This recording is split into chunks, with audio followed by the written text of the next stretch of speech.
Hola, soy Jesús Nieto Martínez, continuando con el curso Teoría de Grafos 1, vamos a hablar de lado corte de un grafo, pero primero vamos a recordar lo que trabajamos en el video anterior.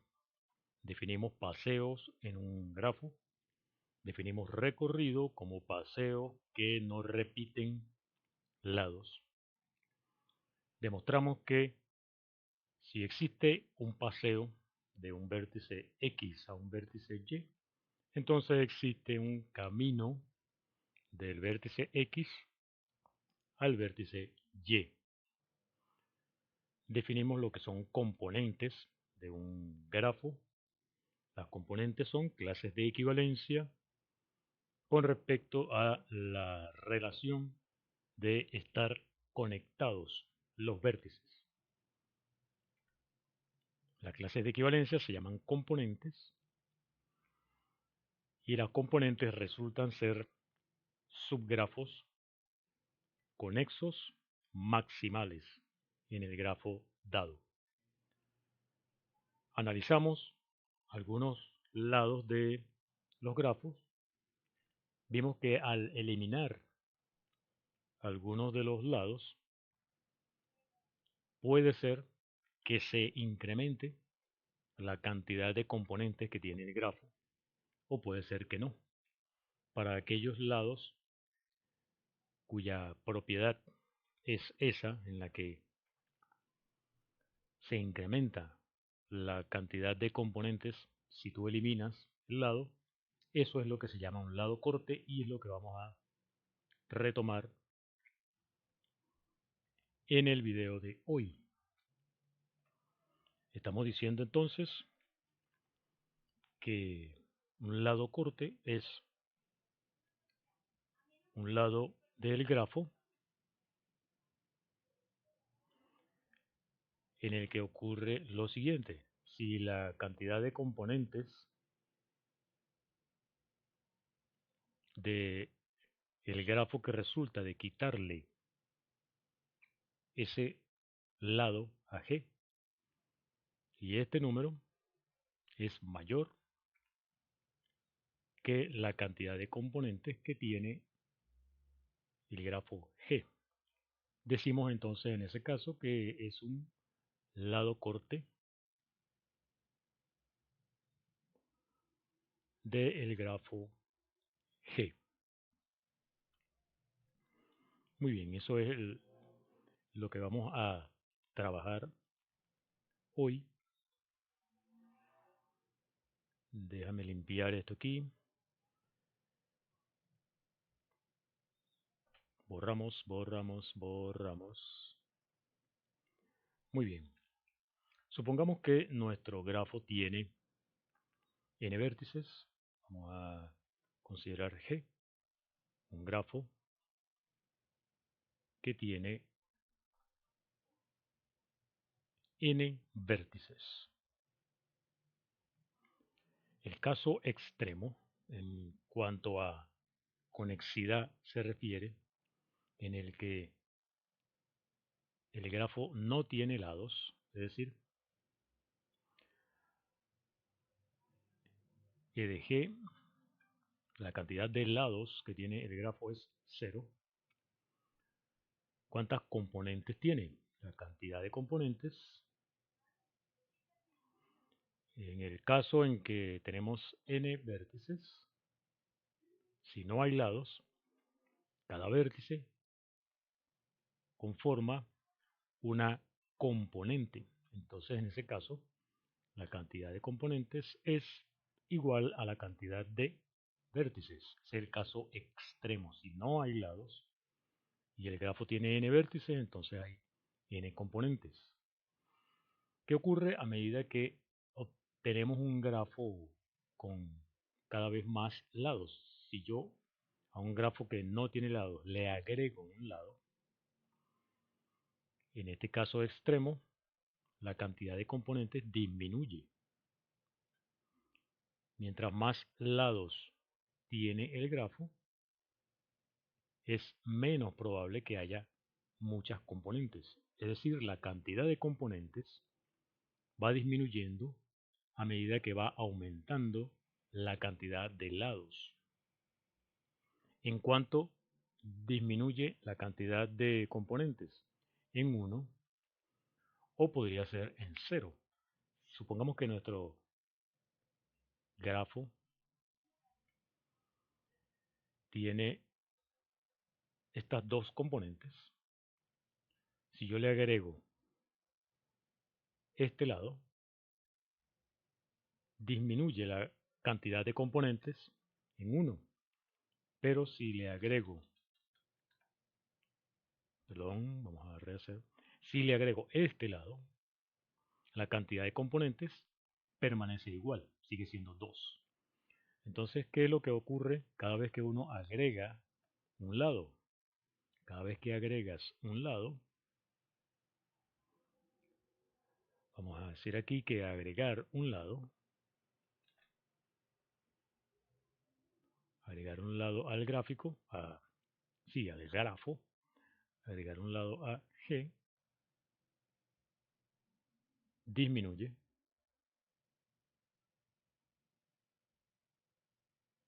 ¿En cuánto? Bueno, 1 o 0. El número de componentes.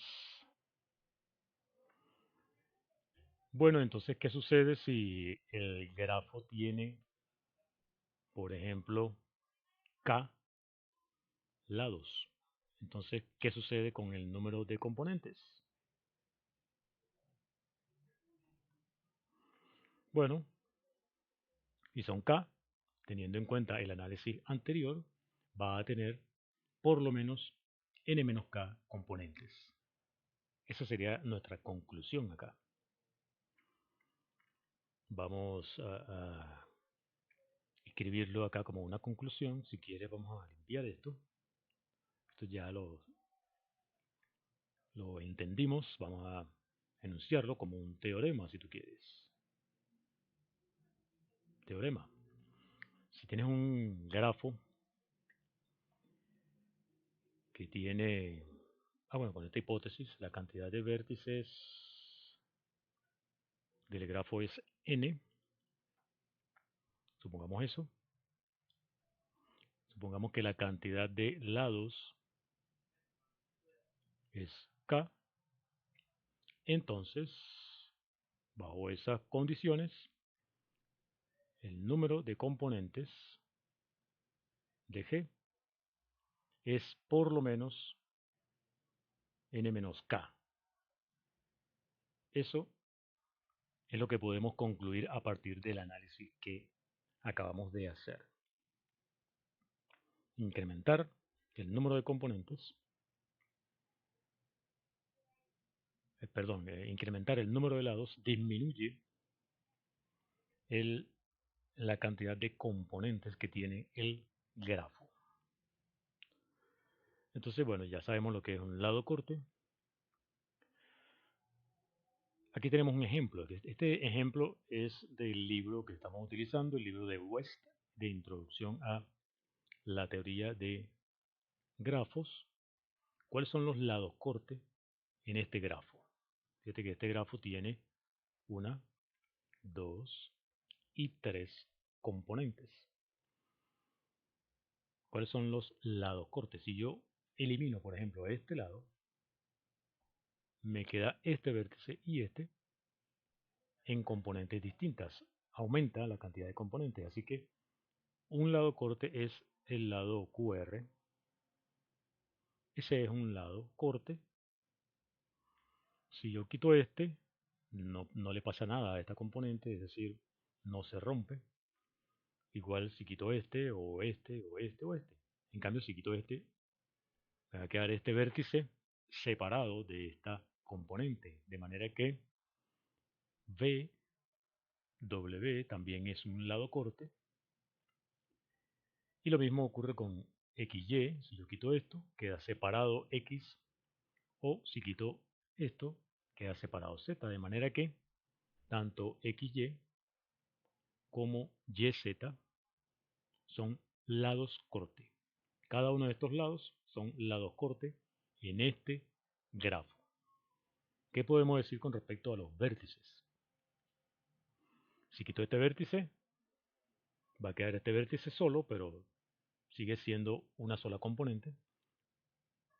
Igual ocurre si yo quito este vértice. Si quito este vértice, recuerda que hay que quitar también el lado que incide. Me quedaría este vértice solo, igual sería esta componente. Si quito este vértice, habría que quitar estos tres lados. No importa, tenemos esta componente igual. Es decir, una sola componente no se parte, no se rompe esta componente. Si quito este vértice, quito estos dos lados, no pasa nada. Si quito este vértice, quito estos tres lados, me queda este camino. No pasa nada. Si quito este vértice, ahí sí hay un problema, ¿no? Quito este vértice, hay que quitar estos tres lados. Entonces queda este vértice separado de esta componente. Así que B sería un vértice corte. B. Al quitar este, se parte en dos esto. Al quitar P, no pasa nada. Al quitar Y, hay que quitar este lado y entonces nos queda este vértice y quedan separados. Y bueno, esos serían todos los vértices corte, Y. Fíjate que, esto no lo conté como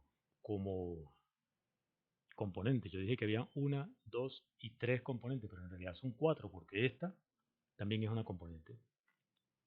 Así que la cantidad de componentes aumenta al quitar estos vértices o al quitar estos lados. Estos son los lados corte, estos son los vértices corte. Para este grafo, un grafo que está como ejemplo en el libro que estamos utilizando. Bien, otro concepto importante es el de subgrafo inducido. Para eso vamos a recordar esta notación que hemos estado utilizando. Me parece haberla mencionado en el video anterior, claro que sí, ya habíamos dicho cosas como esta, G menos E. En general debería ser algo así como esto, G menos A, donde A es un conjunto, o bien de vértices, o bien de lados. Por ejemplo, si A es un conjunto de vértices del grafo G, quitarle a G ese conjunto de vértices y aquellos lados que son incidentes con esos vértices, me da como resultado un subgrafo de G. Ese subgrafo se dice que es un subgrafo inducido por los vértices que quedan, los vértices que están en el complemento de A. Entonces, en ese caso, G menos A, uno lo escribe de esta forma. G, pones corchete y aquí colocas el complemento de A. Es decir, quitarle a G los vértices que están en A es lo mismo que considerar los vértices que no están en A y todos los lados que son adyacentes a eso, los lados que se forman siguiendo la adyacencia de esos vértices en G. Eso se llama el grafo, el subgrafo de G inducido por este conjunto, por el conjunto A complemento. Vamos a verlo con el ejemplo de acá. El mismo grafo, digamos que ese es el grafo G, C4 es un subgrafo de G, o mejor dicho, dentro de G hay una copia de C4. Hay un subgrafo en G que es isomorfo a C4. Vamos a verlo. C4 recuerda que es un ciclo que tiene cuatro lados. Entonces, por ejemplo, con este vértice, este vértice, este vértice y con estos cuatro vértices y estos cuatro lados, tengo un subgrafo de G que es isomorfo a C4, con los vértices S, U, V y T, y con esos lados, T, S, S, U, V y V, T. Eso me da un subgrafo en G que es isomorfo a C4. pero no es inducido. ¿Por qué? Porque tengo este vértice y tengo este vértice, pero no tengo este lado. Entonces, inducido quiere decir, con los vértices que están en ese subgrafo, yo tengo que considerar todos los lados que aparecen allí, respetando esa incidencia.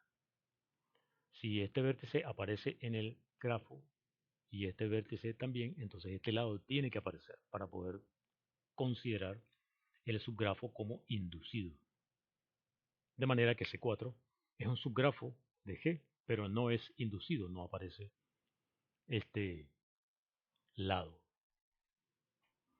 Lo mismo ocurre con P5. P5 puedo verlo, por ejemplo, comenzando aquí, 1, 2, 3, 4 y 5. Esto es un subgrafo en G, pero para que sea inducido tendría que incluir este lado y también este, porque tengo estos dos vértices, necesito tener este lado para poder decir que es inducido. Como tengo estos dos vértices, hay que incluir este. Entonces, viendo esta copia de P5, no es un subgrafo inducido. Puedo verlo así también, este con este, con este, con este y con este. 1, 2, 3, 4 y 5, 5 vértices, 4 lados. Aquí está otra copia de P5, pero nuevamente es un subgrafo, pero no inducido, ya que tengo, por ejemplo, este vértice y este, pero no tengo este lado. Tengo este vértice y este, pero no tengo este lado. De manera que P5 y C4 son subgrafos de G, pero no inducidos. Mientras que P4 sí aparece como copia de un subgrafo de G acá, que es inducido. Por ejemplo, vamos a ver 1, 2, 3 y 4. Este de acá. Tengo este vértice, este vértice, este vértice y este. Con estos tres lados tengo un subgrafo y ese subgrafo es inducido. Entonces es inducido por este conjunto de vértices S, T, U y V. Lo que decíamos antes de otra forma de ver los subgrafos inducidos es, piensa en el complemento de S, T, U, V, vamos a marcarlo. El complemento sería este, este, este, este, este, este y este. Eliminar todos esos vértices que marqué con rojo y eliminarlos de G. Eliminarlos significa también eliminar los lados que inciden sobre esos vértices. Eliminar este lado, eliminar estos tres lados, eliminar estos lados y me queda exactamente el P4 que acabamos de decir ahorita, el grafo inducido por S, T, V y W. Entonces con este ejemplo se ilustra bastante bien el concepto de subgrafo inducido. Bien, vamos a volver al problema que nos atañe, que es el tema de los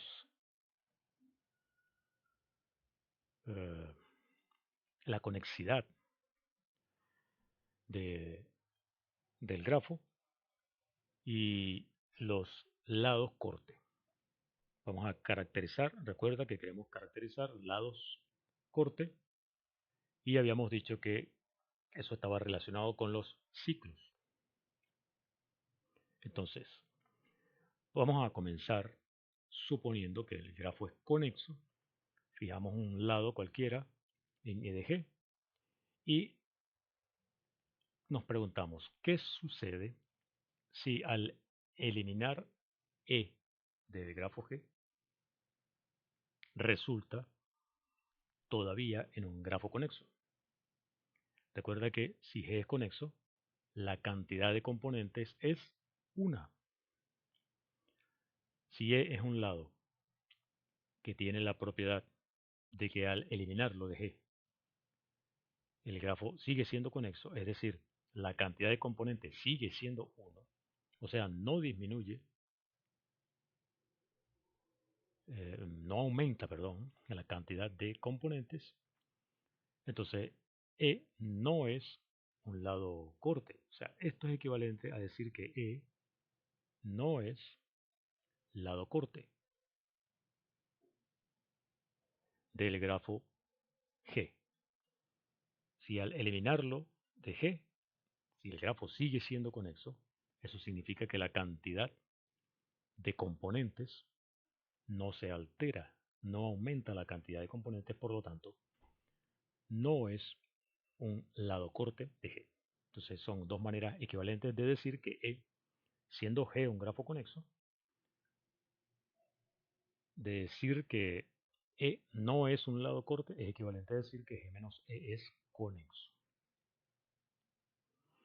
Entonces, habíamos dicho, bueno, queremos relacionar esto con los ciclos. Supongamos que nuestro lado E tiene extremos X, Y, esto es E. Entonces, ¿qué sucede en G menos E? Como estamos suponiendo que G menos E es conexo, entonces de X a Y hay un camino que ocurre en G menos E. Es un camino que no incluye a E. El camino verde no incluye al lado E. O sea, eso está en G menos E. Si a ese camino yo le agrego el lado E, entonces obtengo un ciclo agregándole el lado E a P. Yo tengo un ciclo y ese ciclo ahora ocurre en G. Y ese ciclo tiene a E en su lista. De manera que E está en un ciclo del grafo G. Si E no es un lado corte de G, entonces E está en un ciclo de G. Vamos a leerlo en forma contrapositiva con el contrarrecíproco.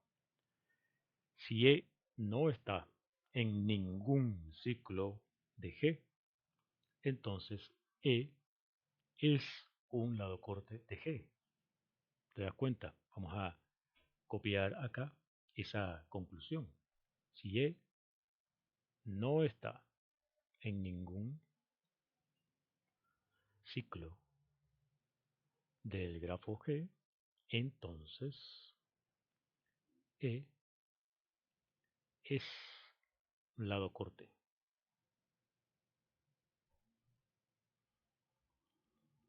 ¿Qué te parece eso?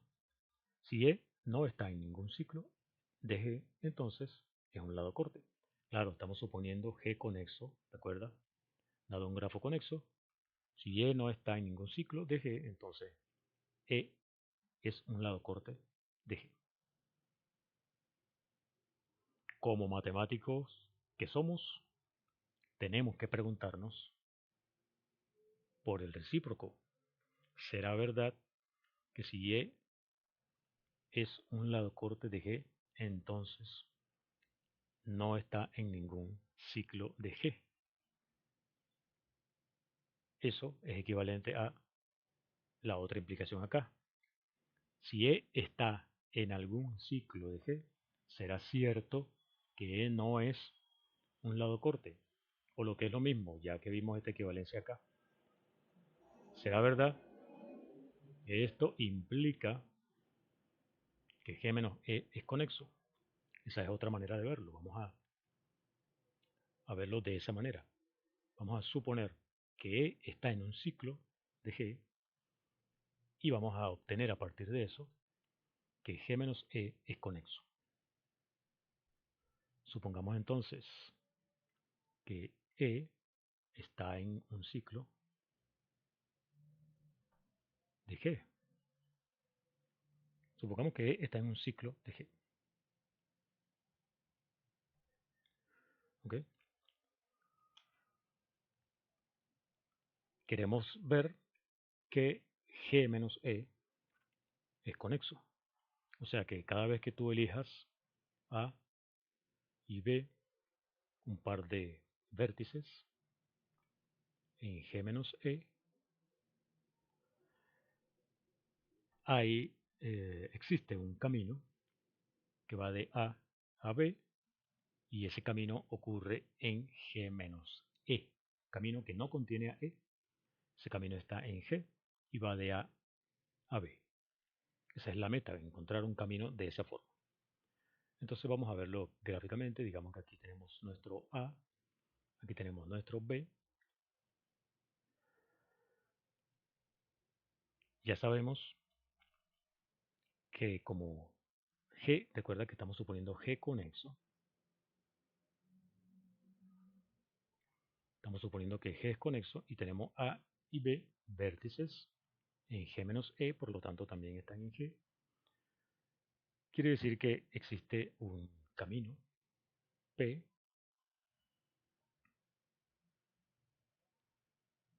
que va de A en B,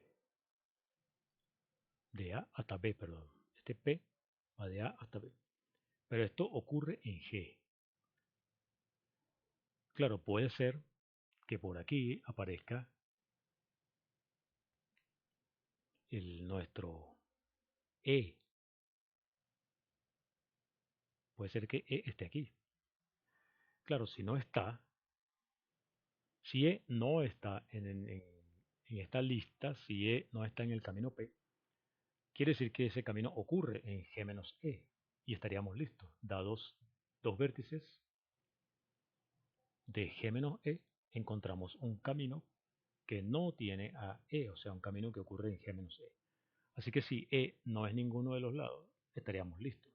Por lo tanto, el caso interesante es cuando efectivamente uno de los lados de ese camino, que está dado por la conexidad de G, uno de los lados contiene a ese lado, ese uno de los lados es exactamente el lado E.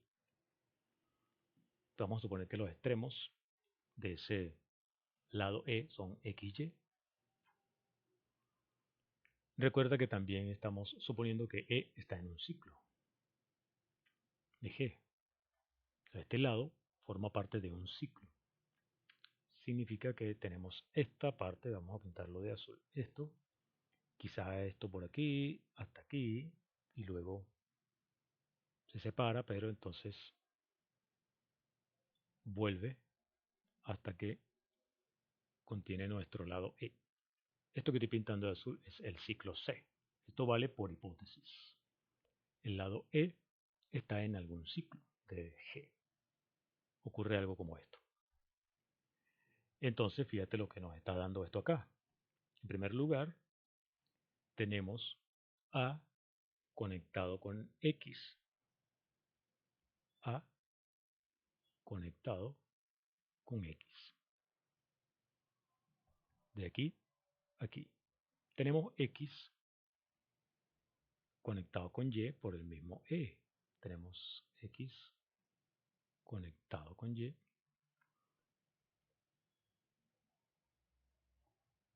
Y tenemos Y conectado con B.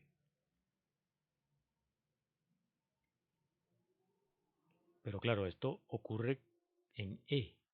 No me sirve así. Voy a utilizar el ciclo C y lo que voy a obtener es lo siguiente. Tengo A conectado con X. Utilizando C tengo X conectado con Y, pero por este lado, voy a ponerlo en azul. Bueno, todo esto está en azul. Tengo X conectado con Y, pero no con E, no usando E, sino por acá. X, utilizando el camino C, lo tengo conectado a Y. X conectado a Y. Y Y lo tengo conectado a B por el camino P. Entonces, esto ocurre A con X por el camino P.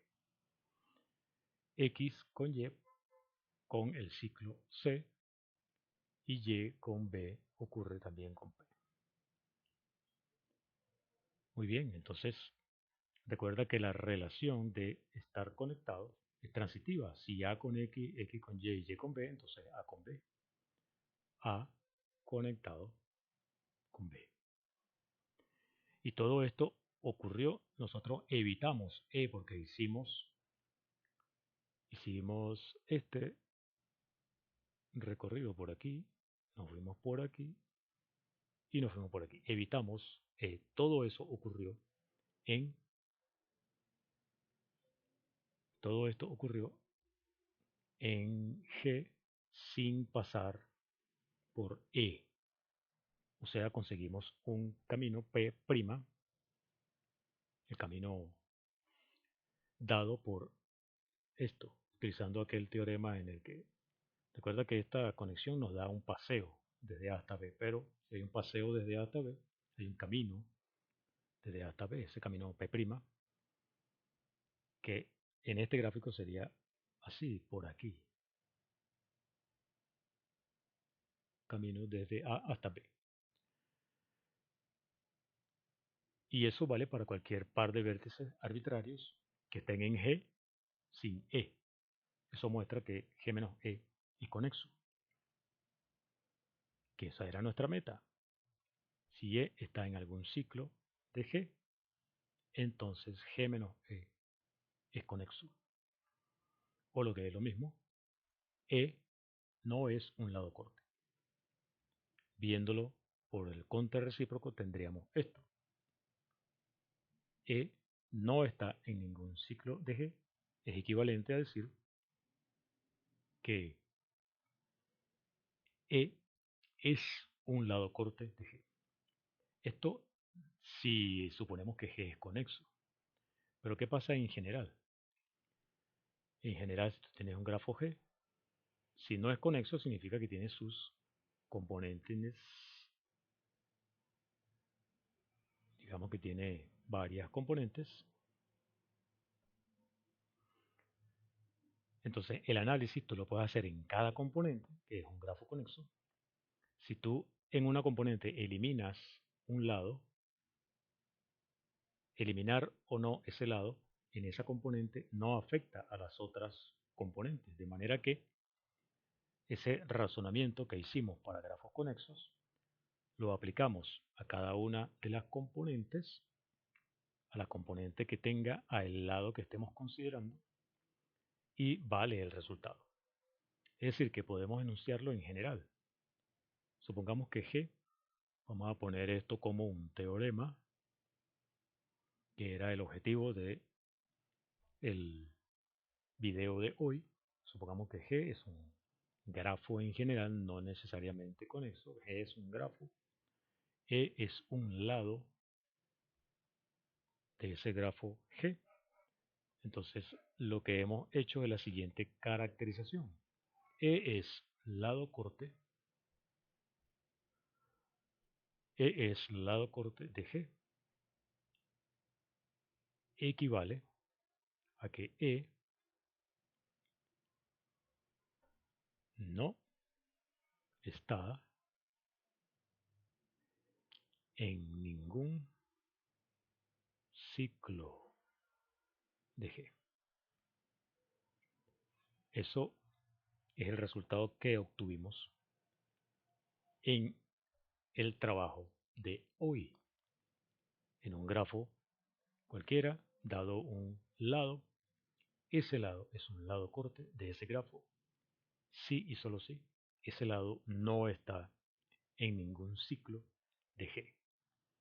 Bien, esto era lo que queríamos mostrar el día de hoy. Soy Jesús Nieto Martínez. Hasta el próximo video.